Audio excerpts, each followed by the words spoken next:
আমন্ত্রণ জানাচ্ছি দেশ টিভির নিয়মিত আয়োজন দেশ সন্ধ্যায়। আপনাদের সাথে আছি আমি সুরভি তরণী। আজকে আমরা দেশ সন্ধ্যায় কথা বলবো বিনিয়োগের অনুকূলে বাংলাদেশ এই প্রসঙ্গে। এবং প্রধানমন্ত্রী তারেক রহমান বলেছেন, বর্তমানে বাংলাদেশে বিনিয়োগের অনুকূল পরিবেশ রয়েছে। আগ্রহী বিদেশি বিনিয়োগকারীদের সব ধরনের সহযোগিতা করতে সরকার প্রস্তুত।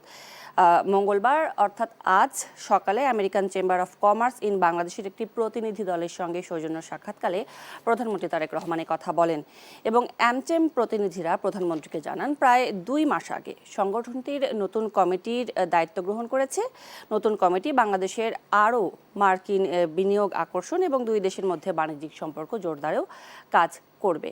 আমরা এই প্রসঙ্গে আজকে কথা বলবো এবং কথা বলার জন্য আজকে আমাদের সাথে স্টুডিওতে উপস্থিত রয়েছেন, আমার ডান পাশে রয়েছেন জনাব মিজানুর রহমান, উন্নয়ন বিশ্লেষক, এবং আমার বাম পাশে রয়েছেন ডক্টর মাহফুজ কবির, অর্থনীতি বিশ্লেষক। আপনাদের দুজনকে আজকে আমাদের দেশ সন্ধ্যার আয়োজনে স্বাগত জানাচ্ছি। আমি প্রথমে ডক্টর মাহফুজ কবির আপনাকে দিয়ে আলোচনা শুরু করতে চাই, এবং যেটি আমাদের প্রধানমন্ত্রী তারেক রহমান বলেছেন যে বর্তমানে বাংলাদেশে বিনিয়োগের অনুকূল পরিবেশ রয়েছে। এটা শুনতে যতটা সহজ মনে হচ্ছে কিংবা শুনতে যতটা ভালো মনে হচ্ছে, আসলে বর্তমান বাস্তবতাটা কি, আপনি কি দেখতে পান? হ্যাঁ, বিনিয়োগের পরিবেশের মধ্যে যে ইন্ডিকেটরগুলো থাকে এর মধ্যে একটা হচ্ছে যে প্রধান যেটা ইন্ডিকেটর সেটা হলো পলিটিক্যাল স্ট্যাবিলিটি। এই মুহূর্তে কিন্তু বাংলাদেশের রাজনৈতিক যে পরিবেশ পরিস্থিতি সেটা কিন্তু সংঘাতপূর্ণ নয়। মানে আমরা মাঝে মাঝে শুনতে পাই যে বিভিন্ন রকমের বিবৃতি হয়তো থাকে বা ঝটিকা মিছিল থাকে, কিন্তু সেটা কিন্তু এই রাজপথ দখল করে চালাপোড়াও ভাঙচুর সেরকম কিন্তু কোনো অবস্থা নেই। বা এই যে মাঝে মধ্যে আমরা দেখতে পেতাম যে হত্যাকাণ্ড হচ্ছে বা বিভিন্ন ধরনের যে বিশৃঙ্খল কর্মকাণ্ড, সেই বিষয়গুলো কিন্তু আমরা এখন দেখতে পাচ্ছি না। এই বেশ কয়েক মাস ধরে কিন্তু পরিস্থিতি অনেকটা অনুকূল, এটা একটা। আর দ্বিতীয় বিষয় যেটা নিয়ে আসলে অনেক কথা হচ্ছে সেটা হলো যে আমাদের জ্বালানির কি অবস্থা, বিদ্যুৎ জ্বালানি সেটা সরবরাহ কেমন। বিদ্যুৎ জ্বালানির ক্ষেত্রে আমরা কিন্তু খুব একটা কঠিন সময়ের মধ্যে দিয়ে গেছি। মানে যখন ইরানের যে মার্কিন ইসরায়েল যা আক্রমণ, মধ্যপ্রাচ্য তারপরে মধ্যপ্রাচ্য দূরে যে যুদ্ধ ছড়িয়ে গেল, এখনো পর্যন্ত সেটা কিছুটা চলমান আছে, কিন্তু এই হরমুজ নিয়ে চুক্তি প্রায় হয়ে যাবে। ইউক্রেন রাশিয়া যুদ্ধে তখন এত বড় সমস্যা ছিল, তখন একটা যে পুরো সাপ্লাই চেনের মধ্যে একটা প্রবলেম ছিল, কিন্তু আলটিমেটলি এই বড় কোনো এনার্জি ক্রাইসিস হয়নি তখন। এই প্রথম আমরা দেখলাম যে ভয়ঙ্কর একটা সমস্যা পুরো জ্বালানি খাতে, এবং যেটা এখনো চলমান রয়েছে। সরকার যেটি করেছে আমি বলবো যে অত্যন্ত বুদ্ধিমত্তার পরিচয় দিয়েছে, যে তারা মরিয়া হয়ে কিন্তু যে কোনো জায়গা থেকে যেখান থেকে পারে সেখান থেকে তারা এই জ্বালানি পণ্য সরবরাহ করেছে। তো এটার কারণে এই কিন্তু এই জ্বালানি সংকট যেটা হতে পারতো, যেটা আমরা হয়তো পেট্রোল পাম্পে দেখেছি, পরবর্তী সময় সেটাও কিন্তু স্থায়ী হয়নি, এবং আলটিমেটলি এটা পলিটিক্যাল ক্রাইসিস থেকে কিন্তু দেশ বেঁচে গেছে। তো এটা আমি বলবো যে না, এরপরেও যেটা হয়েছিল এই যে বিশেষ করে যে ভাসমান যেটা বে টার্মিনাল, সেই বে টার্মিনালের যে ত্রুটি একটা যেটা দেখলাম, সেটা কিন্তু আমাদেরকে বেশ কিছুদিন ভুগিয়েছে, কিন্তু এখন সেটা মোটামুটি একটা ওভারকাম আমরা করতে পেরেছি। কিন্তু তারপরেও যতটুকু আমাদের গ্যাসের প্রয়োজন মানে শিল্প কারখানাগুলোতে, তার 60% মতো আমরা এখন সাপ্লাই দিতে পারছি। আমাদের এটা বাড়াতে হবে, এবং সরকার কিন্তু ডিটারমাইন্ড এই জায়গাতে। এবং এই মধ্যপ্রাচ্য পরিস্থিতি কিছুটা স্বাভাবিক হলে আমরা কম দামে কিন্তু এই জ্বালানি পণ্য সরবরাহ করতে পারবো। সুতরাং এখন পরিবেশের কথা যদি আমি বলি, তাহলে এটা দুইটা বড় ইন্ডিকেটর। আর তৃতীয় ইন্ডিকেটর আমি যেটা বলবো সেটা হলো যে এই মুহূর্তে যে এই বিশেষ করে যে মার্কিন যুক্তরাষ্ট্রের যে নিরাপত্তা বিষয়ে যে তাদের যে সিগন্যাল, সেই সিগন্যালে কিন্তু বাংলাদেশকে ইমপ্রুভ করা হয়েছে। মানে এখন কিন্তু মানে বাংলাদেশ একটা বিনিয়োগের অনুকূল পরিবেশে আছে, এরকম একটা সিগন্যাল দেওয়া হয়েছে তাদের দিক থেকে।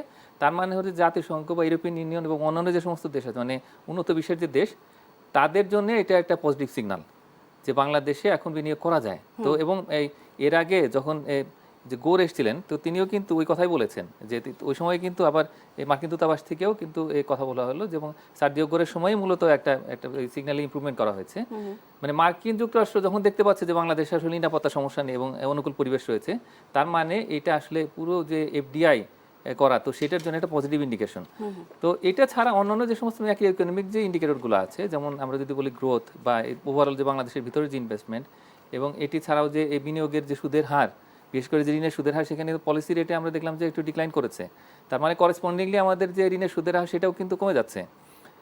তো এইটা কিন্তু আসলে এই ম্যাক্রো প্লাস পলিটিক্যাল একটা পজিটিভ এনভায়রনমেন্ট দিচ্ছে। এবং মার্কিন যুক্তরাষ্ট্র বলেছে, এবং একই সঙ্গে যে বাংলাদেশের প্রধানমন্ত্রী তিনিও আশা প্রকাশ করছেন যে পরিস্থিতি ভালো। তো এই বিষয়গুলো আমি মনে করি যে অন্তত বাংলাদেশের যে কনটেক্সট, যেটা আমরা দেখেছি গত 2-2.5 বছরের, সেটার মধ্যে এই মুহূর্তে পরিস্থিতি সবচাইতে ভালো, এবং এখনই আসলে বিনিয়োগ করা যায়। অন্যান্য বিষয় থাকবেন, বাংলাদেশের একটা এলডিসি তো আস্তে আস্তে ডেভেলপিং কান্ট্রির দিকে যাচ্ছে, তো সেই জায়গাতে তো অনেক রকম সমস্যা থাকবে, তবে আমি মনে করি যে এখন বিনিয়োগের মোটামুটি ভালো একটা পরিবেশ আছে। জি, ধন্যবাদ ডক্টর মাহফুজ কবির আপনার বিশ্লেষণের জন্য। আমি এ পর্যায়ে মিজানুর রহমান আপনার কাছে জানতে চাই।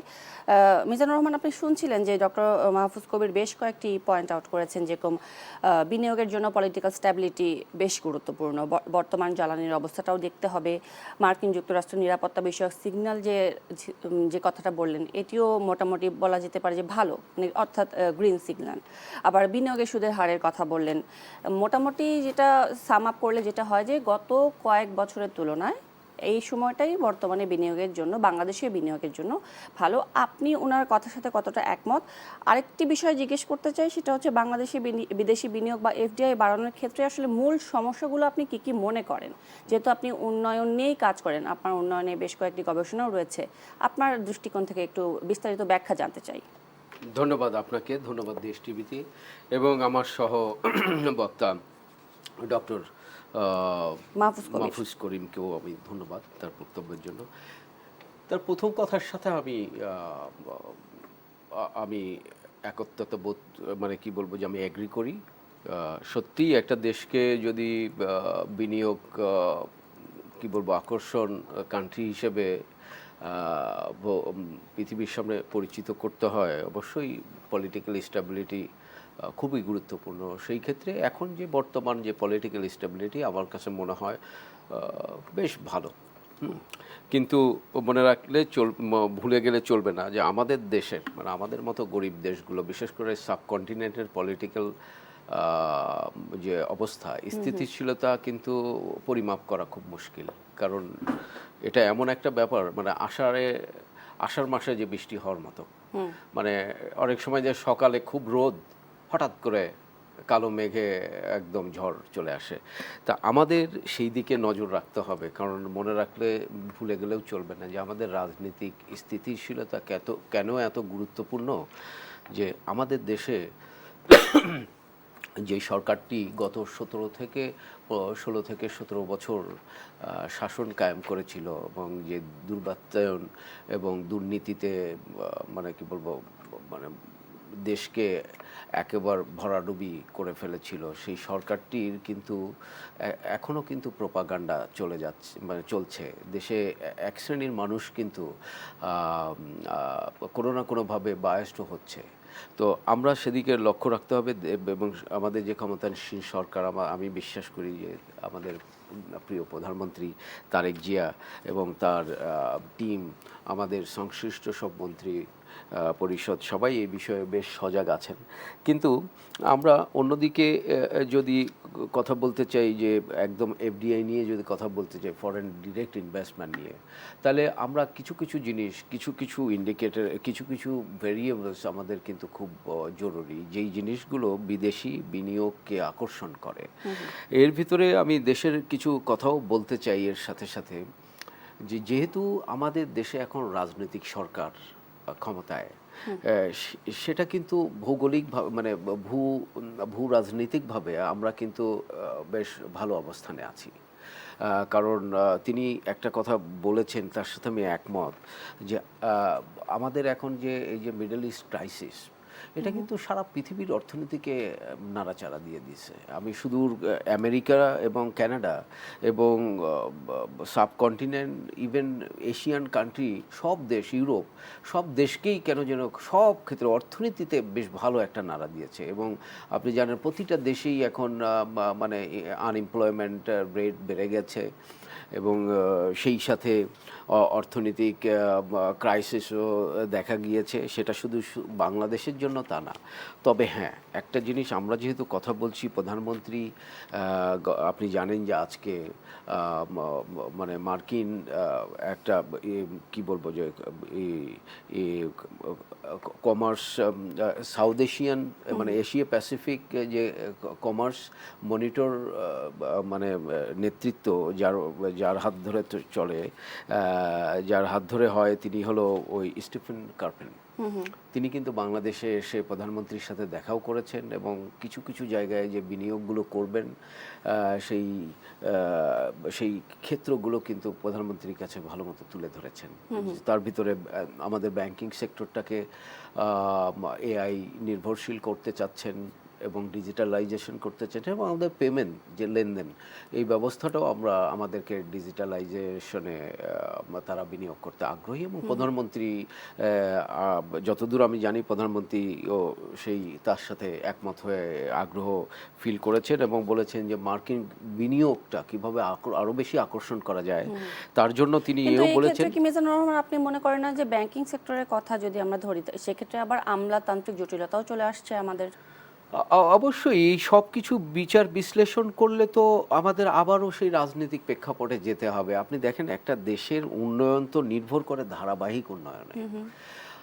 এটা বললে তো মানে এটা বলতে তো দ্বিধা নেই যে গত 17 বছর ধরে আমাদের কাছে আমরা যারা একটু উন্নয়নটা বুঝি আমরা কিন্তু টেকসই উন্নয়ন বুঝি। আমরা উন্নয়নের সংজ্ঞা দিতে গেলে আমরা টেকসই উন্নয়নকে সবসময় সামনে আনি। টেকসই উন্নয়ন গত 17 বছর হয়নি, খুব দুঃখজনক। দেখেন আমাদের এখন যেই অবস্থা, অর্থনৈতিক যেই অবস্থা, এর ভিতরে যে ক্রাইসিস জায়গাগুলো কিন্তু জ্বালানি খাত। জ্বালানি সরবরাহ যদি আপনি না বাড়াতে পারেন, যেমন আমাদের কিন্তু এখন ঘাটতি কিন্তু আপনি জানেন 1200 মিলিয়ন ঘনফুট মানে গ্যাসের ঘাটতি আছে। এখন এই ঘাটতির ফলে আমরা কিন্তু বিদ্যুৎ যে বিতরণ এটাও কিন্তু 1600 মেগাওয়াট বিদ্যুৎ আমরা কিন্তু ঘাটতিতে আছি পিক আওয়ারে সব মিলে। আবার আমাদের সক্ষমতা, উৎপাদন সক্ষমতা কিন্তু প্রায় 32,000 মেগাওয়াট।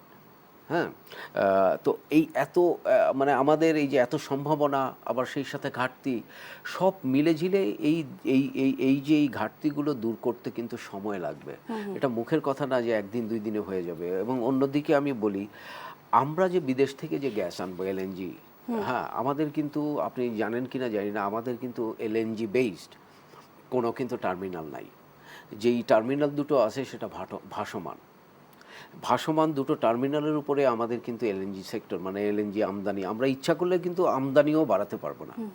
আমদানি বাড়াতে গেলে আমাদের এলএনজি বেসড টার্মিনাল করতে হবে। এটা নিয়ে যতদূর আমি জানি যে আমাদের প্রধানমন্ত্রী ওয়াকিবহাল এবং আমাদের যে জ্বালানি মন্ত্রী তিনিও কিন্তু মোটামুটি জ্বালানি মন্ত্রী অনিন্দ ইসলাম তিনি কিন্তু উল্লেখও করেছেন যে আমরা গত মোটামুটি 2 বছরের আগে কোনোভাবেই জ্বালানি খাতের উন্নয়ন করা সম্ভব না। তিনি কিন্তু কন্ট্রাডিক্টরি তো হলোই, কিন্তু অন্যদিকে প্রধানমন্ত্রী যেটা বলতে চাচ্ছেন আমাদের যেহেতু রাজনৈতিক স্থিতিশীলতা দেশে, সেই ক্ষেত্রে বিনিয়োগের এটা যেহেতু একটা প্রধান মানে আর একটা আকর্ষণীয় দিক, কারণ রাজনৈতিক স্থিতিশীলতা কিন্তু খুবই গুরুত্বপূর্ণ এফডিআই এর জন্য। কিন্তু আসলে আমাদের কিন্তু আর একটা জিনিস ভুলে গেলে চলবে না, বিনিয়োগকারীরা যে 5টি জিনিস খুব ভালো মতো দেখে। আমি মিজানুর রহমান এই প্রসঙ্গে আসবো এবং তার সাথেও যে আপনি ভৌগোলিক অবস্থানের কারণে বাংলাদেশকে তো এগিয়ে রাখলেন, এই প্রসঙ্গে একটু আপনার কাছে ফিরে আসতে চাই। তবে তার আগে ডক্টর মাহফুজ কবির আপনার কাছ থেকে আবার একটু শুনতে চাই। আমরা যদি বিশ্বব্যাংকের 2026-এর মূল্যায়ন যদি দেখি, একটু নজর বুলাই, তাহলে মূল যে পয়েন্টগুলো উঠে আসে সেটা হচ্ছে বাংলাদেশে কম বিদেশি বিনিয়োগ নরমালি হচ্ছে এবং এর কারণ কিন্তু হচ্ছে উচ্চ নিয়ন্ত্রক ব্যয় বলা হচ্ছে, দুর্বল অবকাঠামোর কথাও বলা হচ্ছে, আবার অর্থায়নের সীমাবদ্ধতা এবং বর্তমানে বিদ্যুতের যে পরিস্থিতি, বিদ্যুৎ নির্ভরতার কথাও এখানে উঠে আসছে। তো এই সমস্যাগুলো নিয়ে আসলে কেন বিদেশিরা বাংলাদেশে বিনিয়োগ করতে চাইবে? কারণ তারা নিশ্চয়ই একটা স্টাডি করেই আসবে বাংলাদেশে। এই সমস্যাগুলো কিভাবে আসলে নিরসন করা যায়? না, বিশ্বব্যাংক যখন কোনো একটা প্রতিবেদন তৈরি করে তখন কিন্তু বাংলাদেশকে তারা দেখে না, তারা দেখে কি যে ইউরোপ আমেরিকার তুলনায় বাংলাদেশের অবস্থানটা কি। আচ্ছা, এখন বাংলাদেশ একটা গরিব দেশ, তো এইখানে এত মানে ইউরোপ আমেরিকার মতো অবকাঠামো আমরা কোথা থেকে পাবো? এখন এদের স্পেশাল ইকোনমিক জোনগুলো আছে, যদিও কমানো হয়েছে সংখ্যা, কিন্তু তারপরে যেগুলো মোটামুটি রেডি অবস্থাতে আছে, তো সেগুলো কিন্তু বাংলাদেশ মানে সরকারের দিক থেকে তৈরি করে দেওয়া হয়েছে। যদিও আসলে এই বিশেষ অর্থনৈতিক অঞ্চলে প্রথম যখন আইন হলো 2010 সালে, ওই সময় কিন্তু কথাবার্তা এরকম ছিল যে যারা আসবেন এখানে তারা নিজেরা বিনিয়োগ করবেন, হ্যাঁ তারা হচ্ছে যে বিল্ড, অপারেট অ্যান্ড ইনভেস্ট, তো এইরকম একটা জায়গাতে আসার কথা। কিন্তু আমরা দেখতে পাচ্ছি যে না, সরকার অনেক কিছু করে দিয়েছে সেখানে। তো যেহেতু অবকাঠামো আছে, তো এরপরে বা যেমন এই চাইনিজ যেটা হলো আর কি, যে ইন্ডাস্ট্রিয়াল ইকোনমিক জোন, তো ওই জায়গাতেও কিন্তু অনেকটাই কিন্তু উন্নতি করে দিয়েছে সরকার।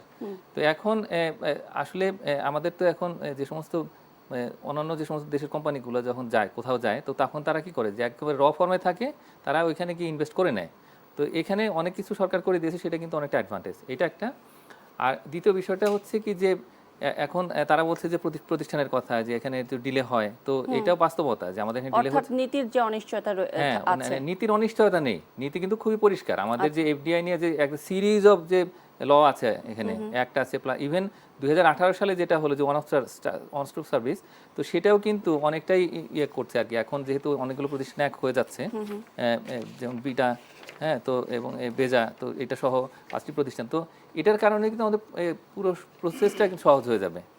আগে যেটা ছিল অনেকগুলো প্রতিষ্ঠান এবং এই বিভিন্ন প্রতিষ্ঠানে হাত ঘুরে এসে পরে দেখা যাচ্ছে যে যখন একটা অ্যাপ্লিকেশন করলে অ্যাপ্রুভাল চাইলে দেখা যাচ্ছে যে এই বিভিন্ন জায়গায় ঘুরতে হচ্ছে, এবং একই সঙ্গে সেখানে কিন্তু রেন্ট সিকিং ছিল, যেটাকে আমরা ঘুষ বলি। তো এই ঘুষ দুর্নীতির হাত থেকে মুক্তি পাওয়ার জন্য মাননীয় প্রধানমন্ত্রী কিন্তু খুবই পরিষ্কারভাবে বলে দিয়েছেন যে এই প্রতিষ্ঠানগুলো এক হবে এবং ওয়ান স্টপ সার্ভিস হবে, 48 ঘন্টার ভিতরে অ্যাপ্রুভাল হবে, ডিজিটাল ফাইন্যান্সিং হবে, সব কিছুই কিন্তু একদম পরিষ্কার এখন। কিন্তু আমাদের দেশের ভিতরে আমরা যতই বলি সংস্কার সংস্কার, যেমন আমি নিজেও একটা সংস্কার কমিশনে ছিলাম এই অন্তর্বর্তী সরকারের সময়, আমরা দেখতে পেয়েছি ভিতরে একটা বড় স্বার্থান্বেষী গোষ্ঠী আছে, সরকারের আমলাতন্ত্রের মধ্যে আছে, বাইরে আছে, ব্যবসায়ীরা আছে, মানে তারা চায় না যে পরিবর্তনটা হোক, তার কারণ ওগুলো তাদেরকে সুবিধা দিচ্ছে, এবং এই যে গোষ্ঠী স্বার্থ কিন্তু এই বিভিন্ন গোষ্ঠীকে কিন্তু এই সমস্ত সুবিধাগুলো দিয়েছে। ওই অভ্যাস থেকে কেউ বের হতে চায় না এবং দেশের কথা কেউ চিন্তা করে না। তাই আমি মনে করি মাননীয় প্রধানমন্ত্রী ঠিক জায়গাতে হাত দিয়েছেন, এবং এটা খুব দ্রুত যদি ইমপ্লিমেন্ট করা যায়, আমি মনে করি যে পরিস্থিতির খুব তাড়াতাড়ি পরিবর্তন হবে। আর একটা বিষয় হচ্ছে যে বিদেশি বিনিয়োগের যে মোটামুটি আমি মনে করি যে তারা অনেকগুলো রিকোয়েস্ট পাঠিয়েছেন, এবং বিডাতে যে পরিমাণে রিকোয়েস্ট আছে এখন, আমরা যদি 4 ভাগের 1 ভাগও ধরতে পারি, আমি মনে করি যে পুরো সিনারিও পাল্টে যাবে। এই মুহূর্তে আসলে এই এফডিআই জিডিপি রেশিও কত, 0.36% এরকম, যেটা এই আশেপাশের দেশ সবগুলো থেকে কম। ভিয়েতনামে যেখানে 6%, তো সেখানে আমরা অনেকটা পিছিয়ে আছি। বাংলাদেশের জিডিপি হচ্ছে ভিয়েতনামে ডাবল, এবং $511 বিলিয়ন আমাদের জিডিপি, এবং আমাদের যে কি পটেনশিয়াল, এত স্ট্রেংথ দিয়ে আমরা বসে আছি। আমরা যদি এই স্বার্থান্বেষী গোষ্ঠীদেরকে এইভাবে যদি হ্যান্ডেল করতে পারি, যে এই প্রতিষ্ঠানগুলোকে এক করে এবং প্রসেসটাকে ইজি করে, তাহলে সেক্ষেত্রে আমি মনে করি যে এই জায়গাতে অনেক ইমপ্রুভ করা সম্ভব। আর তৃতীয় যে বিষয়টা আমি বলবো, সেটা হলো যে যখন রিকোয়েস্টটা আসে, তারপর থেকে এই রেজিস্ট্রেশন পাওয়া এবং সব অ্যাপ্রুভাল হয়ে পুরো প্লট রেডি হতে অনেক সময় লাগে, অন্তত 6 মাস লাগে বা 1 বছর লাগে অনেক ক্ষেত্রে। সুতরাং এই যে বিদ্যুৎ জ্বালানির যে সমস্যা, আমি মনে করি যে এখন যদি আপনি খেয়াল করেন যে কি কি পণ্য আমরা আসলে ইম্পোর্ট করছি, এর মধ্যে 1 নম্বরে চলে এসেছে কিন্তু বিদ্যুৎ। তার কারণ সরকার বুঝতে পেরেছে যে প্রতিবেশীদের সাথে যা কিছু থাকুক না কেন, অন্তত ট্রেডটা যদি নর্মাল থাকে, এবং সারা পৃথিবীতেই হচ্ছে, অনেক জায়গাতে কিন্তু অনেক সমস্যা হয়, কিন্তু এই ইকোনমি বিজনেস এগুলো কিন্তু নর্মাল থাকে। সুতরাং আমরা আমদানি করছি বিদ্যুৎ, এবং এই কারণে আপনি দেখবেন যে বড় কোনো ক্রাইসিস কিন্তু হয়নি বিদ্যুতের ক্ষেত্রে। এবং ভবিষ্যতে আমরা যতদিন পর্যন্ত বড় বড় পাওয়ার স্টেশনগুলোকে অ্যাক্টিভেট না দেখবো, বা এই যে রূপপুর থেকে যখন ন্যাশনাল গ্রিডে অন্তত এই বিদ্যুৎগুলো না আসবে, ততক্ষণ পর্যন্ত আমরা আমদানি করব। কিন্তু একই সঙ্গে রিনিউয়েবল এনার্জিতেও মাননীয় প্রধানমন্ত্রী একটা বড় প্ল্যান আছে, এবং সেটা কিন্তু এই যে ইলেকশন ম্যানিফেস্টো সেখানে বলা আছে, এবং ধাপে ধাপে সেটা ইমপ্লিমেন্ট করছে। এবং আমি নিজে কিন্তু 5 বছর মেয়াদি যে এই কৌশলপত্র যেটা হয়েছে, তার মধ্যে ছিলাম টেকনিক্যাল এক্সপার্ট হিসেবে। তো এখানে একদম পরিষ্কার আমরা কিন্তু খুব সিনসিয়ারলি এগুলো বলে দিয়েছি সরকারকে, এবং সেটা ধাপে ধাপে ইমপ্লিমেন্ট হচ্ছে। যদি এই জ্বালানি সমস্যাটা মধ্যপ্রাচ্যে এগুলো না হতো, তাহলে সেই ক্ষেত্রে কিন্তু আমরা অনেক দূরে গিয়ে যেতাম। এবং আপনি দেখেছেন যে মাননীয় প্রধানমন্ত্রী কিন্তু এই সকালে অফিস করেন এবং অনেক রাত পর্যন্ত কাজ করেন, এবং পুরো ক্যাবিনেটও কিন্তু তার সঙ্গে দৌড়াচ্ছে। তার মানে হলো যে আপনার কাছে আরো একটা বিষয় ক্লিয়ার হতে চাই, সেটা হচ্ছে বিদেশি বিনিয়োগ আকর্ষণ করার জন্য কর ছাড় তো একটা গুরুত্বপূর্ণ ইস্যু। এই প্রসঙ্গে আপনার কাছে আসতে চাই, তবে একটি বিরতির পরে আপনাদের দুজনের কাছে ফিরে আসবো। দর্শক, দেশ সন্ধ্যা থেকে নিচ্ছে একটি বিরতি, সাথেই থাকবেন। আবারও আমন্ত্রণ জানাচ্ছি দেশ সন্ধ্যার আয়োজনে। আজকে আমরা কথা বলছি বিনিয়োগের অনুকূলে বাংলাদেশ এই প্রসঙ্গে, এবং এ পর্যায়ে মিজানুর রহমান আপনার কাছে জানতে চাই যে আপনি আপনার আলোচনার এক পর্যায়ে বলেছিলেন যে ভৌগোলিক অবস্থানের কারণে আপনি বাংলাদেশকে বেশ এগিয়ে রাখছেন। প্রশ্ন হলো, বিদেশি বিনিয়োগকারীরা যদি বাংলাদেশে বিনিয়োগ করতে চায়, আর এই ক্ষেত্রে যদি আমরা আশেপাশের আমাদের প্রতিবেশী দেশগুলো যদি ধরেন ভারত কিংবা ইন্দোনেশিয়া কিংবা ভিয়েতনাম, এই সমস্ত দেশও যদি থাকে প্রতিযোগিতায়, তাহলে বিদেশি বিনিয়োগকারীরা কেন বাংলাদেশকে বেছে নেবে? খুব ভালো একটা কথা বলেছেন। দেখেন, প্রথম কথা হলো যে আমরা কিন্তু পপুলেশন ইন্টেন্সিভ দেশ, 20 কোটি মানুষ, 20টা দেশের সমান। দেশটা হয়তো বা আকারে ছোট হতে পারে, কিন্তু আপনি যদি পরিপ্রেক্ষিত জনগণ সংখ্যা, মানে জনসংখ্যার দিক বিবেচনা করেন, তাহলে দেখবেন আমরা কিন্তু 20টা দেশের চাইতেও বড় দেশ। এটা একটা বড় দিক। অন্যদিকে ভৌগোলিক অবস্থান আমাদের খুব সুদৃঢ়, কারণ আমাদের কিন্তু সমুদ্র বন্দর আছে। মনে রাখবেন, যে কোনো দেশের সমুদ্র বন্দর থাকা একটা আশীর্বাদ, কারণ সমুদ্র বন্দর এমনই একটা নৌপথ, মানে এমনই একটা পথ যেই পথে সারা পৃথিবীর সাথে কিন্তু কানেক্টেড ব্যবসা বাণিজ্যে। সেই দিকে আবার অন্যদিকে হলো যে আমাদের, আপনি জানেন যে ভূ রাজনৈতিক ব্যাপার স্যাপার আছে, একদিকে চায়না, একদিকে ভারত, আমরা আছি আর এক কোনায়, কিন্তু আমাদের আছে সমুদ্র আমাদের, এবং আমাদের সাথে এবং আর একটা দেশ আছে মায়ানমার। মায়ানমারও বড় বাজার। আপনি দেখেন আমাদেরকে বাদ দিয়ে এখন ভূ রাজনীতিতে এশিয়াতে ব্যবসা চিন্তা করা কোনো দেশই এই ধরনের, মানে কি বলবো যে এই ধরনের হুমকি বেছে নেবে না, বা রিস্ক নেবে না, ঝুঁকি নেবে না। আমরা ওই জায়গায় খুব ভালো অবস্থানে আছি। এবং আর একটা জিনিস হলো আমাদের যে জিডিপি, তিনি বলেছেন একটা কথা, আমাদের যে জিডিপির হার এবং ভিয়েতনামের চাইতে আমরা অনেক ভালো অবস্থানে, ডাবল, কোনো কোনো ক্ষেত্রে আমি বলবো যে আরও ভালো। কিন্তু আমাদের অবকাঠামো উন্নয়নের ক্ষেত্র যদি আপনি চিন্তা করেন, আমি এইটা বলতে চাই, আমাদের দেখেন, আমাদের একটা দুর্ভাগ্য হলো কি, আমাদের সাধারণ যে জনগণ, তাদেরকে আমরা অর্থনীতি বোঝাতে পারিনি। সেটা পড়ার মাধ্যমেই হোক, সেটা মানে কি বল ট্রেনিংয়ের মাধ্যমে হোক, সেটা বুঝিয়ে বলা কাউন্সিলিংয়ের মাধ্যমেই হোক, আমরা কিন্তু আমাদের দেশের প্রায় 80% জনগণের কাছে আমরা অর্থনীতির সংজ্ঞাটা নিয়ে যেতে পারিনি। যার কারণে আমরা যখনই একটু বিদ্যুৎ চলে যায় আমরা হাবুডুবু খাচ্ছি, যখনই আমাদের একটু গ্যাসের সংকট হয় আমরা হাবুডুবু খাচ্ছি, আমরা রাতারাতি সরকারকে ফেলে দিতে চাচ্ছি, রাতারাতি সরকারকে মানে আমরা গ্লেম দিয়ে একটা রাজনীতির একটা প্রেক্ষাপট তৈরি করতে চাচ্ছি। এবং এর সাথে তো আপনি জানেন যে ভূ রাজনৈতিক ব্যাপার আছে, এর সাথে আমাদের যে সবাই বন্ধু তা না, আমাদের এই ভূ রাজনীতির ভিতরে শত্রুও থাকবে, বন্ধুও থাকবে, কিন্তু আমাদের শত্রুর হাতকে বড় করতে দেওয়া যাবে না। যেখানে আমাদের ভয়টা কোথায়, আমরা গত 55 বছর দেখে আসছি, আমাদের এই সাধারণ জনগণকে ঢাল হিসেবে ব্যবহার করে প্রতিটা রাজনৈতিক দল। এবং আমাদের আর একটা দুঃখজনক জায়গা হলো, গত 17 বছর আমাদের দেশের যে জনগণ বিভক্ত করে ফেলছে চিন্তায়, চেতনায়। এবং এর একটা পার্ট, কিন্তু একটা বড় অংশ, তাদেরকে আমাদের অর্থনীতি বোঝাতে হবে, তাদেরকে আমাদের দেশের প্রতি মায়া বোঝাতে হবে, দেশের প্রতি মানে কি বলবো যে দেশের প্রতি যে আনুগত্য, যেই কি বলবো ভালোবাসা, এই শিক্ষাগুলো, নৈতিক শিক্ষাগুলো তাদের ভিতরে, যেহেতু তারা নৈতিক শিক্ষায় কিন্তু এতদিন ধরে তাদের নৈতিক শিক্ষার জ্ঞান ছিল না। আপনি দেখেন আমরা এখনও দেখছি যে আমাদের সিনিয়র রাজনীতিবিদরা এখনও কিন্তু খোঁচা মেরে কথা বলে। আমরা এখনও একটা পরিবেশ তৈরি করতে পারি না। কেন? আমি তার সাথে আমার দ্বিমত থাকবে, অনেক ক্ষেত্রেই থাকতে পারে, কিন্তু তাকে খোঁচা মেরে, তাকে রাগ উঠায় দিয়ে তার নামে আমি কিন্তু একটা কথা, তার নামে আমি একটা নেগেটিভ কথা বলেই দিতে পারি, যেহেতু আমি স্বাধীন। কিন্তু আমার চিন্তা করতে হবে তার এই কথাটা তার সম্মানে কতটুকু লাগে। আমি সত্য কথাটা বলবো, তার নামটা না নিলেই তো হয়, তাকে খোঁচা না মেরেই তো। কিন্তু আমি দেখেছি অনেক টক শোতে অনেক সিনিয়র পার্সনরা শুধু খোঁচা মেরে মেরে কথা বলা। আমি মনে করি যে এই নৈতিক শিক্ষায় আমাদের উন্নয়ন ঘটাতে হবে। এর কারণ হলো কি, একটা দেশের অর্থনৈতিক উন্নয়ন সামগ্রিক উন্নয়ন। একটা দেশের অর্থনীতিককে আপনি মনে করেন না শুধু অর্থ দিয়েই বিচার করা হয়, অথবা আমাদের যে ওই জিডিপি দিয়ে বিচার করা হয়, আমাদের কি বলবো যে আমাদের বাংলাদেশ ব্যাংকের যে আমাদের রিজার্ভ দিয়ে বিচার করা হয়, তা না। আমাদের সামগ্রিক অনেক ফ্যাক্টরগুলো নিয়ে একটা দেশের অর্থনৈতিক এবং দেশের উন্নয়ন নির্ভর করে। তার সাথে নৈতিক শিক্ষা এবং সামাজিক শিক্ষা, তার সাথে ইনস্টিটিউশনাল শিক্ষা, একাডেমিক শিক্ষা এবং সর্বোপরি রাজনৈতিক শিক্ষা, সব মিলেঝিলেই একটা দেশকে কিন্তু উন্নয়নের জায়গায় নেয়। কিন্তু সেই জায়গায় দুর্ভাগ্য যে যখনই ক্ষমতায় এসেছে সবারই কিন্তু কোন রাজনৈতিক দল চাবে তার দেশকে খারাপ জায়গায় নিয়ে যেতে।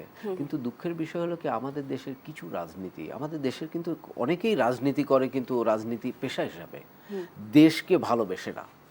যার কারণে তাদের মাধ্যমে যেই তোষামতকারী, যেই লেজুরবীতি, যে ইয়েস বস টাইপের আচরণটা আসে, সেখানে দেখা যায় যে ক্ষমতাসীন, যে ভালো ক্ষমতাসীনও কিন্তু ওই যে ডিক্টেটর, মানে যেটাকে আমি সবসময় বলি যে ওই স্বৈর শাসক হয়ে ওঠে। কারণ তাদেরকে এখন সময় এসেছে, তাদেরকে বুঝতে হবে তাদের চারপাশে যে তোষামতকারী আছে তাদেরকে এখনই বের করে দিতে হবে। দেখেন, আমি আপনার উদাহরণ দিয়ে একটা সেকেন্ড একটু বলি। দেখেন, পৃথিবীতে তো মানে চায়নার উপরে তো আর এত পপুলেশন ইন্টেন্সিভ কান্ট্রি তো পৃথিবীর আর কোনো দেশ না, কিন্তু সেখানে কি কোনো ধরনের আপনি দেখেছেন কোনো ধরনের দুর্নীতিকে প্রশ্রয় দেওয়া? সেখানে কিন্তু গণতন্ত্র তারা open declare they are not democratic country. But আমি আপনাকে চ্যালেঞ্জ দিয়ে বললাম আপনি চায়নাতে যান, আমার মনে হয় ওদের উপরে ভালো ডেমোক্রেসি প্র্যাকটিস আর কোনো দেশে নাই। আমি অনেস্টলি বলছি আপনাকে, যেখানে আইন এবং বাস্তবায়ন এত ওতপ্রোতভাবে মানে ওরা ডিল করে যে একজন মন্ত্রী তিনি দুর্নীতির দায়ে মৃত্যুদণ্ড বহন করতে হয়। আমাদের সেই জায়গায় আনতে হবে। আমাদের ক্ষমতাসীন যে আমাদের প্রধানমন্ত্রী তাকে কিন্তু একটা বক্সে বসে থাকতে হবে। চারপাশে যে তোষামতকারী যে যাই আসুক তার বক্সের বাইরে কিন্তু তার বের হওয়া যাবে না। এইভাবে যদি পলিসি আমরা যদি তৈরি করতে পারি আমাদের দেশ মানে উন্নত হতে বাধ্য। এবং আমাদের যে সাধারণ জনগণ, এই যে বিভক্ত জনগণ, 17 বছরের বিভক্ত জনগণ, 17 বছরের প্রশাসনিক বিভক্তি, 17 বছরের নানান ধরনের সব জায়গায় কিন্তু আমাদের বিভক্তির রেশ কিন্তু রয়েই গেছে। তাদের প্রতি আমাদের নজর রাখতে হবে, তাদেরকে নিয়ে মিটিং মিছিল করতে হবে, তাদেরকে বোঝাতে হবে দেশটা তোমাদের, দেশ আমাদের। এই দেশের উন্নয়ন হওয়া মানে আমরা ভালো থাকা। তাদেরকে সুন্দরভাবে এভাবে বোঝাতে হবে, কাউন্সিলিং করতে হবে, তাদের কর্ম দক্ষতা বাড়াতে হবে এবং তাদেরকে মানে কি বলবো দ্রুত কাজ করার সক্ষমতাও বাড়াতে হবে। তাহলে মিজানুর রহমান, মানে গত কয়েক দশকের কথা যদি আমরা ধরি, যে সরকার তো অনেকবারই চেঞ্জ হয়েছে, ব্যবসায়িক পরিবেশ তৈরির জন্য রাজনৈতিক সদিচ্ছা আপনি কতটুকু দেখলেন এই প্রসঙ্গে আসবো আপনার কাছে। তবে এ পর্যায়ে আমি ডক্টর কবির আপনার কাছে জানতে চাই, বেশ কয়েকটি পয়েন্ট আউট করেছেন মিজানুর রহমান, যেরকম অবকাঠামোগত সমস্যার কথা বলেছেন। প্রশ্ন হচ্ছে যে এই যে বিদ্যুৎ, গ্যাস, কর নীতি ও বৈদেশিক মুদ্রার নিশ্চয়তা না দিয়ে শুধুমাত্র যে কর ছাড়ের প্রসঙ্গটা যে বিরতির আগে এনেছিলাম, কর ছাড় দিয়ে আমরা কি বিদেশি বিনিয়োগ আনতে পারবো কিনা বা এটা যথেষ্ট কিনা, আপনার কি মনে হয়? দুটো বিষয়, একটা হচ্ছে যে আমাদের কস্ট অফ ক্যাপিটাল কত, হ্যাঁ, আর প্রফিট কত, এই দুটার কিন্তু একটা মেজর ইন্ডিকেটর। মানে কস্ট অফ ক্যাপিটাল মানে হচ্ছে যে আমাদের রেট অফ ইন্টারেস্টটা কীরকম, হ্যাঁ, তো এবং একই সঙ্গে আমরা যে যন্ত্রপাতি আমদানি করছি, মানে প্রত্যেকটা বিনিয়োগেই তো আমাদের যন্ত্রপাতি লাগে, এখানে কাঁচামাল লাগে, মধ্যবর্তী পণ্য লাগে, তো সেইটার আসলে করের বিষয়টা যেহেতু বললেন, তো সেখানে কর কাঠামোটা কেমন? আমি মনে করি যে বাংলাদেশে এই যে কর কাঠামো সেটা অত্যন্ত অনুকূল। বিশেষ করে যে যদি আমরা এক্সপোর্ট ওরিয়েন্টেড সেক্টরে এফডিআই চাই, তাহলে সেই ক্ষেত্রে খুবই ভালো কর কাঠামো আছে এবং সেখানে প্রত্যেকটা স্টেজেই যদি আমরা গুড অ্যান্ড সার্ভিস দেখি তাহলে সেখানে কর কাঠামো ভালো। এবং এই কারণে কিন্তু যে বলে যে পিপল রেসপন্ড টু ইনসেন্টিভ, তো তাদেরকে এই ইনসেন্টিভ দিয়েছি বলে আজকে আমাদের কিন্তু এই যে আরএমজি সেক্টর বিশ্বজনীন একটা খাত হিসেবে উঠে দাঁড়িয়েছে এবং সেখানে অনেক বিদেশি বিনিয়োগ আছে। তো এইভাবে যদি আমরা অন্যান্য সেক্টরে এরকম করে ভালো কর কাঠামো তৈরি করি, এখন আছে কিন্তু এর চাইতে আরও ইমপ্রুভ করতে হবে, তো সেটা যদি করতে পারি তাহলে সেই ক্ষেত্রে ভালো বিদেশি বিনিয়োগ আসবে এবং দেশি বিনিয়োগও সেখানে আসবে। তো এখন মানে মূল যে বিষয়টা সেটা হচ্ছে যে আমাদের কর্পোরেট ট্যাক্স রেট কীরকম, তো সেই জায়গাতেও কিন্তু অনেকগুলো সুবিধা দেওয়া আছে আমাদের এফডিআইয়ের জন্য। এবং এই কারণেই কিন্তু অনেক জায়গাতে আমরা দেখতে পাই যে অনেকে আসলে ইন্টারেস্ট ফিল করেন এবং আসলে এখন যেটা দেখতে পাচ্ছি যে বিডাতে অনেকগুলো প্রপোজাল এসছে, কিন্তু মূল সমস্যা আমাদের একটা আছে, সেটা হলো যে রিপ্যাট্রিয়েশন, যেটা আপনি বললেন যে এই ক্যাপিটাল উইথ প্রফিট, এটা ফুল রিপ্যাট্রিয়েশনের কথা বলা আছে আমাদের আইনে, কিন্তু সেটা বাস্তবায়ন হয়নি কিন্তু এই অন্তর্বর্তী সরকারের সময়টাতে একদম জোর করে আটকে রাখা হয়েছিল। এবং এই কারণে যেটা হয়েছে যে আমাদের কিছু হয়তো যে আমাদের রিজার্ভ সেটা বেড়েছে, কিন্তু আলটিমেটলি এটা আমাদের একটা ইমেজ খারাপ করেছে। এখন যে অবস্থা, আমি মনে করি যে সবাই মিলে যদি ইনফ্যাক্ট রিপ্যাট্রিয়েট করতে চায়, তারপরেও হয়তো $500 বিলিয়নও আমাদের লস হবে না, কিন্তু আমরা কিন্তু রেখে দিচ্ছি জোর করে। এটার কারণে বড় বড় যে সমস্ত মাল্টি ন্যাশনালস তারা দেখছে যে না, একবার যদি ঢুকি আমরা টাকা নিয়ে তাহলে সেক্ষেত্রে হয়তো বের হতে পারবো না। আমি মনে করি যে এই সিগন্যালটাকে একটু চেঞ্জ করা উচিত, যে কিছু জায়গাতে এটা অ্যালাউ করা উচিত। আমাদের এখন রিজার্ভের অবস্থা ভালো, $35-36 বিলিয়ন আছে আমাদের, তো সেক্ষেত্রে আমরা এই যে ক্যাপিটাল, মেশিনারি, তারপরে ইন্টারমিডিয়েট গুড, র মেটেরিয়াল, এগুলোর ক্ষেত্রে আরেকটু আমরা রেশনালাইজ করতে পারি আমাদের ট্যারিফ স্ট্রাকচার, এটা একটা। আর আরেকটা বিষয় খুব ইম্পর্টেন্ট, যেটার কথা উনি কিছুটা টাচ দিয়েছেন, সেটি হলো যে আমাদের সোশ্যাল ক্যাপিটাল, এই জায়গাতে আমাদের ইমপ্রুভ করতে হবে। যে দেশগুলোতে এরকম ভালো বিদেশি বিনিয়োগ গেছে বা বিনিয়োগের পরিবেশ অনুকূল হয়েছে, সেখানে কিন্তু সোশ্যাল ক্যাপিটালটা ভালো। এবং ভিয়েতনামের কথা যদি আমরা ধরি, সেখানে যতটুকু অবকাঠামো আছে তার চাইতে বড় বিষয় হচ্ছে যে মানুষ বিশ্বাস করে যে না, এখানে বিনিয়োগ নিলে আমি সেখানে মুনাফা পাবো এবং এখানে কোনো হ্যাসেল হবে না। তো এই ট্রাস্টের জায়গাটা কিন্তু খুব ইম্পর্টেন্ট। এই জায়গাতে আমাদের একটু ঘাটতি আছে। আমি মনে করি যে মাননীয় প্রধানমন্ত্রী কিন্তু অনেক চেষ্টা করছেন যে কিভাবে আসলে ট্রাস্ট ডেফিসিট সেটাকে অ্যাড্রেস করা যায়। তো সেই জায়গাতে যেমন এই যে ঘুষ দুর্নীতির যাতে কোনো সুযোগ না থাকে, সেখানে কিন্তু পুরো ডিজিটাল অ্যাপ্রুভাল সিস্টেম এটার দিকে কিন্তু যাচ্ছি এখন আমরা। তো সেটা যদি আমরা ইমপ্লিমেন্ট করতে খুব দ্রুত ইমপ্লিমেন্ট করতে হবে। তো সেটা করতে পারলে আমি মনে করি যে এগুলো কোনো সমস্যা হবে না। আর আমি আরেকটা বিষয় বলতে চাই, সেটা হলো যে পপুলেশন কথা আপনি যেটা বললেন, আমরা কিন্তু এই মুহূর্তে পপুলেশন ডিভিডেন্ডের মধ্যে দিয়ে যাচ্ছি এবং আরও 15 বছর আমরা এই সুবিধাটা পাবো, এরপরে আর পাবো না। তখন এজিংটা হয়ে যাবে একটা বড় সমস্যা। তখন কিন্তু বৃদ্ধ মানুষের সংখ্যা বেড়ে যাবে, মানুষের সংখ্যা বাড়বে, বৃদ্ধের সংখ্যা বাড়বে। তো সেই জায়গাতে আমাদের এখন সুবিধা পেতে গেলে এখনই সময় হচ্ছে যে বিদেশি বিনিয়োগ নিয়ে আসা এবং বড় বড় যে সমস্ত রেপুটেড মাল্টি ন্যাশনালস তাদেরকে এখানে আনতে হবে। বা আমাদের সেমি কন্ডাক্টর আছে, আমাদের ইলেকট্রিক্যাল ইলেকট্রনিক্স আছে, আমাদের এখানে কিন্তু আর অন্যান্য বিশেষ করে আমাদের যে এই লাইট ইঞ্জিনিয়ারিং সেটা গ্লোবাল লেভেলে কিন্তু আমরা নিয়ে যেতে পারি। এই সফটওয়্যার সেক্টরগুলোতে নিয়ে যেতে হবে আমাদের। তাহলে ডক্টর কবির, যদি হচ্ছে আমরা 10 থেকে 20 বছরের জন্য বিদেশি বিনিয়োগ বা বিদেশি কোম্পানিকে আকৃষ্ট করতে চাই, তাদেরকে তো আমাদের একটা আস্থার মধ্যে নিয়ে আসতে হবে। আমরা কিভাবে তাদেরকে আস্থার মধ্যে নিয়ে আসবো, এই প্রসঙ্গে আসবো আপনার কাছে, দুজনের কাছেই আসবো। তবে একটি বিরতির পরে ফিরে আসতে চাই। দর্শক, দেশ সন্ধ্যা থেকে নিচ্ছি আর একটি বিরতি, সাথেই থাকবেন।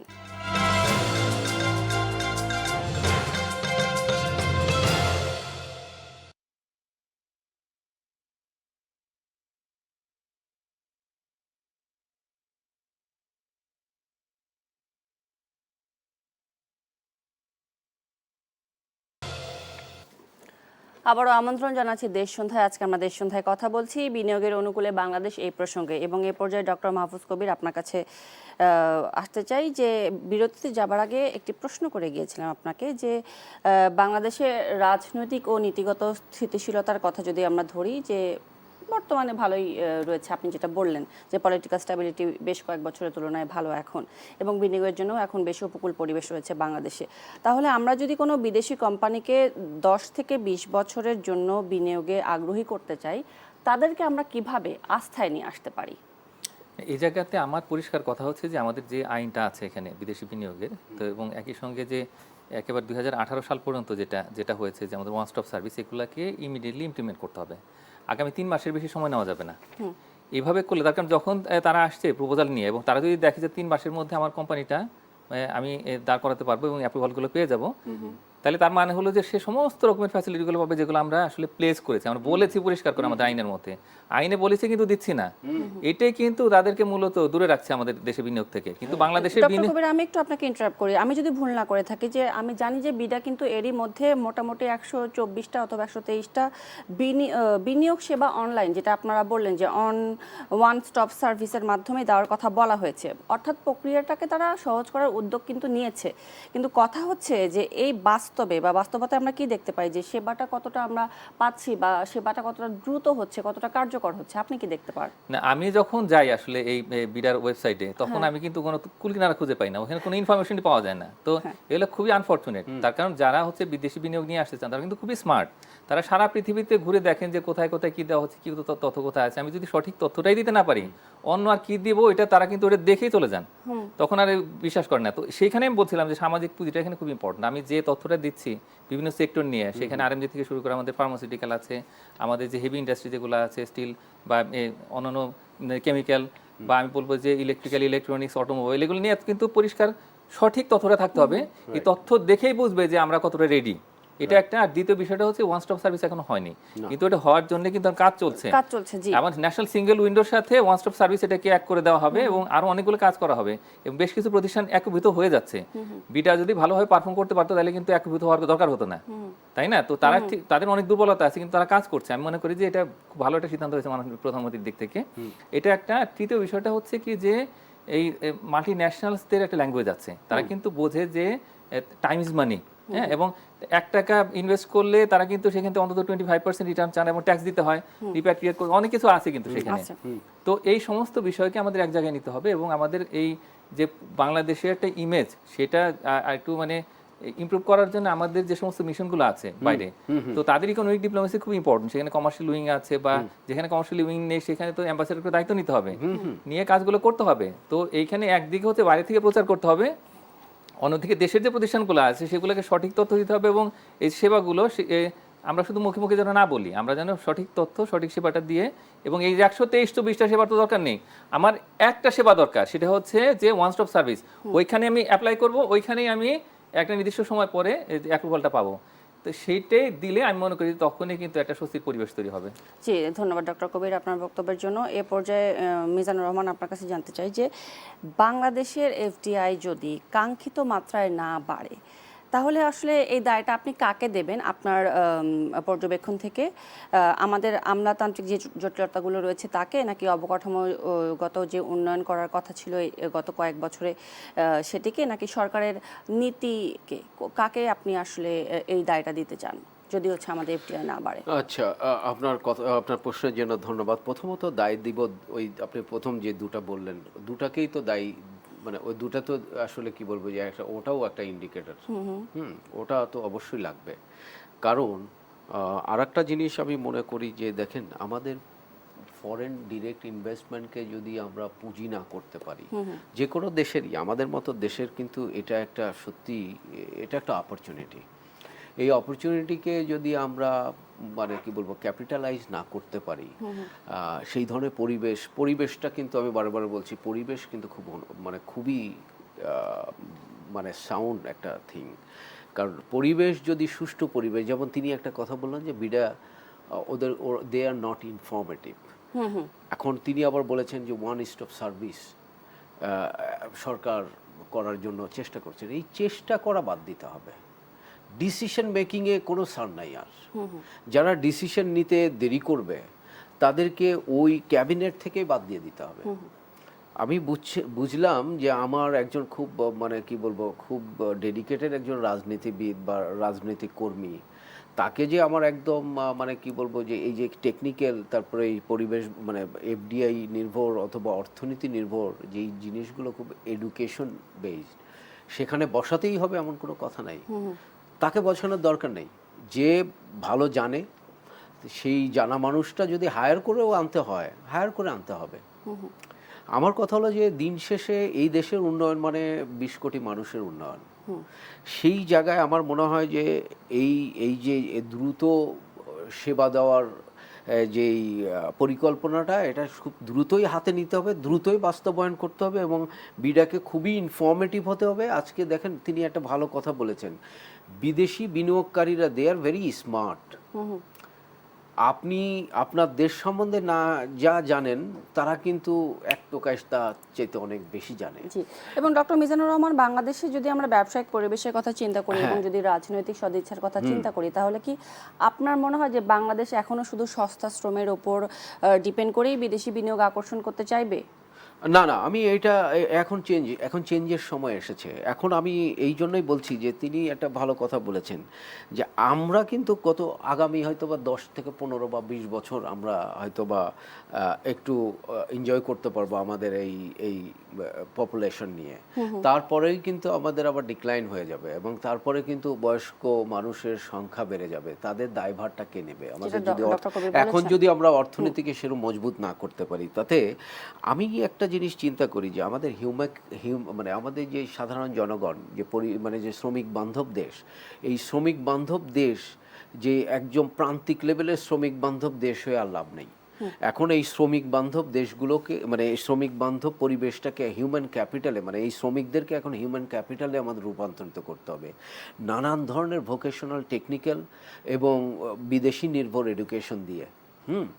তাহলে আমরা কিন্তু আমরা যেমন, আপনাকে একটা জিনিস আমি বলি, আমাদের বিদেশে যে শ্রমিকরা থাকে প্রায় 1 কোটির মতো, সেখান থেকে আমাদের 6 বিলিয়ন, হ্যাঁ, প্রায় 6% আপনার টোটাল জিডিপি 6% কিন্তু তারা কভার করে। কিন্তু এই শ্রমিকদেরকে আমরা যদি টেকনিক্যালি এডুকেশনে যদি একটু সাউন্ড করতে পারতাম, তাদেরকে যদি হাতে কলমে এবং মানে যেই মানে কি বলবো ট্রেনিং, পড়াশোনা, তারপরে তাকে শিক্ষা দেওয়ার জন্য মানে বিদেশমুখী যে শ্রমিক বানানোর জন্য যেই বিষয়গুলো গুরুত্ব দেওয়া দরকার, সেগুলির উপরে সরকারের নজর দেওয়া উচিত।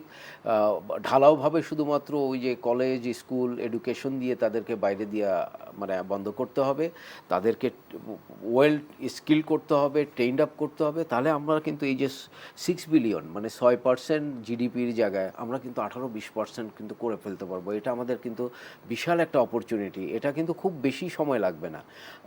এখন থেকে যদি সরকার এই শ্রমিকদের প্রান্তিক লেভেলের শ্রমিকদের যদি ট্রেনিং দেওয়া এবং নানা ধরনের ভোকেশনাল এবং টেকনিক্যাল ট্রেনিং সেন্টার যদি আমরা তৈরি করতে পারি, আমরা তাদেরকে যখন বিদেশে রপ্তানি করতে পারবো এই শ্রমিকদের, আমরা কিন্তু এই যে 6% থেকে আমরা কিন্তু 20% অথবা 25% কিন্তু আমরা কিন্তু বাড়াই দিতে পারি। তাহলে আমরা যখনই ফরেন রেমিটেন্স আমাদের দেশে অনেক বেশি মাত্রায় আসবে, যেখানে 6 বিলিয়ন সেখানে যদি আমরা 30-25 বিলিয়ন করতে পারি, তাহলে এটা কিন্তু আমাদের সামগ্রিক অর্থনৈতিক উন্নয়নে বিশাল ভূমিকা লাগবে।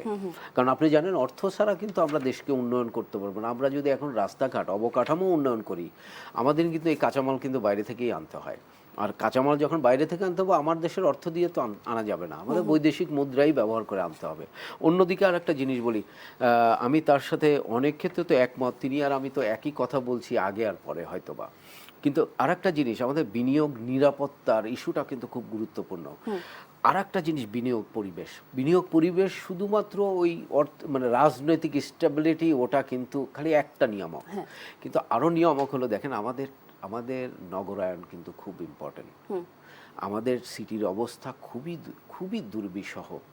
ট্রাফিক জ্যাম, এটা কিন্তু একটা মারাত্মক, মানে আমাদের বিনিয়োগ আকর্ষণ করার জন্য বিশেষ করে ঢাকা, চট্টগ্রাম, খুলনা, সিলেট, সব সিটি এবং আমাদের যে মহাসড়কগুলো, সেটাও কিন্তু সংকীর্ণ। কারণ বিদেশি বিনিয়োগকারীদের সবচেয়ে আকৃষ্ট করে কিন্তু আপনি জানেন যে নগরায়ণ ব্যবস্থা এবং সড়ক ব্যবস্থা, পরিবহন ব্যবস্থা, এই তিনটার একটাও কিন্তু আমাদের নাই। খুবই দুঃখজনক সত্য এটা। এগুলি যদি আমরা উন্নয়ন যদি না ঘটাতে পারি, আমরা সারাদিন চিল্লাচিল্লি করলেও আমাদের দেখা যাবে যে কিছু উন্নয়ন আছে, সেটা কিন্তু ধারাবাহিক উন্নয়ন। যেমন ধরেন, আমি আপনাকে বলি, আমি 10 টাকা ইনকাম করি প্রতি মাসে, তা আমি তো একটা শার্ট সারা বছর পরবো না, কোনো না কোনো সময় সেই শার্টটা আমার চেঞ্জ করতে হবে। এখন এই কোনো না কোনো সময় আমার যখন শার্টটা ছিঁড়ে যাবে, আমার প্যান্টটা পরার অযোগ্য হবে, তখন আমি এই শার্ট বা প্যান্ট কিনলাম, সেটাকে আপনি উন্নয়ন বলতে পারবেন না। সেটা আমাদের কি হবে? ক্রাইসিস মেটানো। আমাদের উন্নয়নটা কখন হবে? যখন আমরা সেভিং করতে পারবো, আমরা যখন নিজেদের উৎপাদন সক্ষমতা বাড়াতে পারবো, বিদেশে রপ্তানিমুখী পণ্য উৎপাদন বাড়াতে পারবো, আমাদের জাতীয় মানে সামগ্রিক অর্থে আমরা একটা পপুলেশনকে আমরা বিদেশমুখী এডুকেশন দিয়ে তাদেরকে স্কিল করতে পারবো, তখন কিন্তু আমরা বলতে পারবো যে আমরা পরিবেশ দিচ্ছি।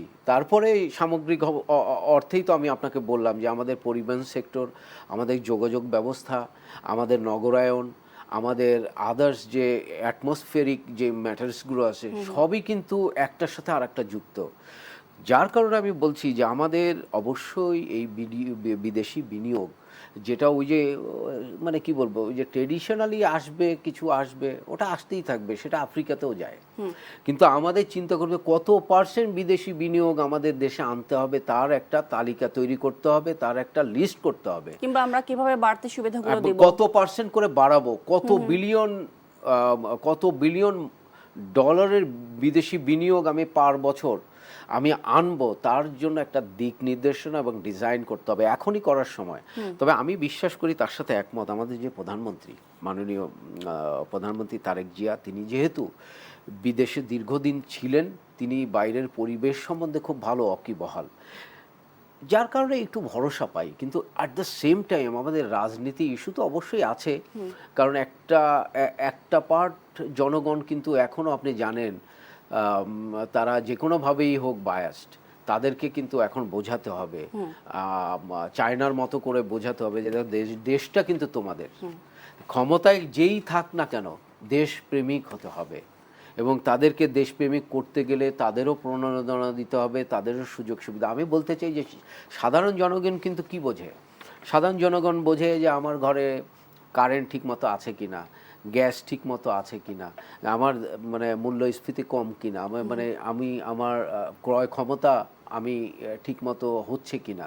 যখনই ক্রয় ক্ষমতা কিন্তু যখন গো ডাউন হবে, মানে আপনার ফল ডাউন করবে, তখন কিন্তু আবার সরকারের প্রতি বিরূপ মানে প্রতিক্রিয়া হবে। তো সরকারের আসলে কি বলবো, সরকারের যে সরকারটা এখন এসেছে, তার হাতে মানে তিনি উভয় সংকটে আছে। তবে আমি শিওর যে সরকার যদি ভালো মতো মানে একেবারে মানে পলিটিক্সের, রাজনীতির বাইরে চিন্তা করতে পারে, তাহলে এবং সুদূর প্রসারী ভিশন নিয়ে যদি সামনে আগাতে পারে এই দেশ উন্নত হবে না কেন? নিশ্চয়ই, ধন্যবাদ মিজানুর রহমান আপনার বক্তব্যের জন্য। আমরা প্রায় অনুষ্ঠানের শেষ পর্যায়ে চলে এসেছি। আমি এ পর্যায়ে ডক্টর মাহফুজ কবির আপনার কাছে এই শেষ প্রশ্নটি করতে চাই। আমরা যদি একটু সাম আপ করার চেষ্টা করি যে বাংলাদেশে বিনিয়োগের জন্য আমরা যদি এখানে দেশীয় উদ্যোক্তাদেরও ইনক্লুড করতে পারি, পাশাপাশি যে অর্থনৈতিক দেশের বর্তমান যে অর্থনৈতিক অবস্থা রয়েছে এবং আপনারা দুজনেই যেটা বললেন যে বিনিয়োগের যে পরিবেশ রয়েছে সবকিছু সমন্বয় করে কিভাবে সামনের দিকে আগানো যেতে পারে। তো এক্ষেত্রে আমি মনে করি যে একটা বড় বাধা আছে যেটা নিয়ে আমরা আলোচনা করিনি, সেটা হলো এনবিআর। হ্যাঁ, এনবিআর কতিপয় দুর্নীতিবাজ কর্মকর্তা কর্মচারী তাদের কথাই বারবার বলেন, সবাই কিন্তু এত খারাপ নয়। এটার জন্য আরেকটা এপিসোড লাগবে আমাদের। তো সেই জায়গাতে কিন্তু সবার একটা অভিযোগ যে তারা বিনিয়োগ করতে চায় কিন্তু পদে পদে বাধা হয়ে দাঁড়ায় এনবিআর। তো আমি মনে করি যে এনবিআর অটোমেশন এবং এখানে দুর্নীতি মুক্ত একটা এনবিআর যদি আমরা তৈরি করতে পারি, আমি মনে করি যে সেটা একটা বড় কাজ হবে। মানে অবকাঠামো না করেও কিন্তু বিদেশি দেশি দুই বিনিয়োগকারীদের আস্থা বাড়ানো যায়। এই ব্রোকারেজ ঝামেলাও কিন্তু কমাতে হবে। না, আপনি জানেন যে আমাদের সরকারের অনেক সদিচ্ছা আছে, কিন্তু ব্রোকেটিং একটা প্রবলেম আমাদের দেশে। NBR is a part of bureaucracy. হ্যাঁ, তো ওইখানে আপনার সাথে আমি একটা সেকেন্ড খাবো। এখন সরকারের উচিত না যে কারা কারা বাধা দিচ্ছে তাদের লিস্ট করা উচিত? না, সংখ্যাটা এত বড় যে ওই আপনার এটা খুঁজে পাওয়া কিন্তু মুশকিল। আর দ্বিতীয় বিষয়টা হচ্ছে যে আমাদের পুঁজিবাজার ঘুরে দাঁড়াচ্ছে, এখানে নতুন নতুন আইপিও কে নিয়ে আসা, মানে বিশেষ করে গত 28 মাসে কিন্তু আইপিও আসেনি। তো এটা আনতে হবে, এই প্রাইমারি শেয়ারটা আনা খুব ইম্পর্টেন্ট। আমাদের বন্দরের অবকাঠামো ব্যবস্থাপনা সেখানে একটা ভালো উন্নতি দরকার। এবং একই সময় বলবো যে এই যে হযরত শাহজালাল যে থার্ড টার্মিনাল সেটাকে যত তাড়াতাড়ি অ্যাক্টিভেট করা যায়, মাতার বাড়ি ওইটাকে ফাস্ট ট্র্যাকে নিয়ে আসতে হবে। এইভাবে করে আমাদের একটা পুরো ইমেজটাকে পরিবর্তন করে ফেলতে হবে। এটা হলে আমি মনে করি যে অবশ্যই দেশি বিদেশি দুটো বিনিয়োগই আসবে। এবং ফাইনাল কথা হচ্ছে আমার, সেটা হলো যে দেশি এবং বিদেশি বিনিয়োগকারীদের মধ্যে আসলে ব্যবধান তৈরি করা যাবে না। সবাই যেন মনে করেন যে না, তাদের জন্য ইকুয়াল একটা অপরচুনিটি আছে। এটা হলে আমি মনে করি যে সবাই মিলে আমরা আপনার সাথে একমত। সেই সাথে দুর্নীতিকে জিরো টলারেন্স হিসেবে নিয়ে কাজ করতে হবে। সত্যি কথা বলতে কি, এখন যদি দুর্নীতিকে প্রশ্রয় দেওয়া হয়, যে কোনোভাবে আপনি যাই বলেন দেশকে উন্নয়নের জায়গায় বা উন্নত করতে পারবেন না। এখন থেকেই আসলে এটাও আমাদের বিচার বিশ্লেষণে এবং কি বলবো যে আমাদের কর্মপরিকল্পনায় আনা উচিত। দুর্নীতি থেকে বের হয়ে যেতে হবে, কারণ দুর্নীতি সবসময় বাধাগ্রস্ত উন্নয়নের জন্য। অর্থনৈতিক উন্নয়ন হোক, সামাজিক উন্নয়ন হোক, সামগ্রিক দেশের উন্নয়ন হোক, দুর্নীতি কিন্তু একটা বাধা। এই জায়গায় যারা যারা দুর্নীতিবাজ তাদেরকে ক্যাপিটাল পানিশমেন্টের ব্যবস্থা করতে হবে। এটা আমি মনে করি, আমি এই জন্য বলবো যে সংশ্লিষ্ট প্রধানমন্ত্রী এবং তার সংশ্লিষ্ট যারা ক্যাবিনেট আছেন সবাইকে এখন চিন্তা করতে হবে এই বিষয়টা। এবং সিন্ডিকেট ব্যবস্থা একেবারে ভেঙে ফেলতে হবে। আমি যেটা বলছি, প্রশাসনিক যে সিন্ডিকেট ব্যবস্থা, আপনি একজন দুর্নীতিবাজকে ধরছেন, আর একজন আপনাকে বাঁচাই দিচ্ছে, এই ব্যবস্থা করা যাবে না। এই ব্যবস্থা দূর করার জন্য মানে ক্যাপিটাল মানে কি বলবো সাপ্লাই চেইনটা ঠিক রাখতে হবে। আগের মতো আর থাকবে না যে আগে যেমন একটা কথা, সরকারি চাকরি করলে তার আর চাকরি যায় না, এখন সেটা করা যাবে না। এখন যেই দুর্নীতি করবে, এই সরকারি মানে চাকরিটা, এটা মানে চাকরি টিকায় রাখা এটাও তাদের একটা দায়িত্বের ভিতর পড়বে প্রত্যেকটা কর্মচারী কর্মকর্তার, যে আমি ভালো কাজ করলে আমি এই চাকরিকেও আমার এই চাকরি থেকে কেউ বের করতে পারবে না, এবং আমি যদি দুর্নীতি করি আমার চাকরি মানে আমার চাকরি থাকার কোনো গ্যারান্টি নাই। এই ধরনের পরিবেশ যদি সৃষ্টি করা যায় এবং সাপ্লাই ক্যাপিটাল মানে কি বলবো যে এই যে এমপ্লয়ি সাপ্লাই চেইন এটা ঠিক রাখতে হবে। একজনকে ছাঁটাই করার সাথে সাথে আরেকজনকে রিপ্লেসমেন্ট করতে হবে।